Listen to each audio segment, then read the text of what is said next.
जब आषाढ़ मास की पूर्णिमा की रात आती है, चंद्रमा अपनी शीतल चांदनी से धरती को नहलाता है। जय कोई साधारण पूर्णिमा नहीं होती, जय है परम पुण्य फल देने वाली, गुरु कृपा की वर्षा करने वाली आषाढ़ पूर्णिमा। इस दिन से ही आरंभ होता है चातुर्मास, जब भगवान विष्णु जोग निद्रा में चले जाते हैं और संपूर्ण सृष्टि एक विशेष तपस्या, व्रत और भक्ति के मार्ग पर अग्रसर होती है। कहते हैं, जिसने आषाढ़ पूर्णिमा के दिन श्रद्धा से व्रत किया, कथा सुनी और गुरु की सेवा की, उसके सारे पाप नष्ट हो जाते हैं और जीवन में सुख समृद्धि का आगमन होता है। तो आइए जानते हैं इस दिव्य तिथि की चमत्कारी कथा, जो न केवल धर्म का संदेश देती है बल्कि जीवन को भी बदल सकती है। प्राचीन समय की बात है, एक नगर में धर्मशील नामक एक ब्राह्मण रहते थे। वे अत्यंत विद्वान, दानी और धार्मिक प्रवृत्ति के थे। वे प्रत्येक मास की पूर्णिमा तिथि को व्रत रखते, नदी में स्नान करते और ब्राह्मणों को अन्न धन दान देते थे। परंतु आषाढ़ पूर्णिमा को वे विशेष श्रद्धा से व्रत करते थे, क्योंकि इस दिन से चातुर्मास का प्रारंभ होता है और यह दिन गुरु पूजा का भी है।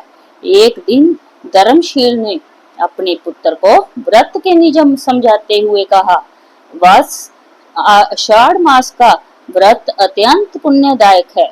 इस दिन भगवान विष्णु विश्राम की अवस्था में चले जाते हैं और 4 माह तक जोग निद्रा में रहते हैं।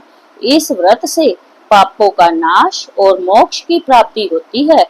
परंतु उनका पुत्र यह सोचकर व्रत नहीं करता कि सिर्फ एक दिन उपवास करने से क्या लाभ। वह इस पर ध्यान नहीं देता और व्रत का अपमान करता है। कुछ वर्षों बाद उस पुत्र की मृत्यु हो जाती है और वह नीच योनि में जन्म लेता है। दूसरी ओर धर्मशील की मृत्यु के बाद उन्हें विष्णु लोक की प्राप्ति होती है।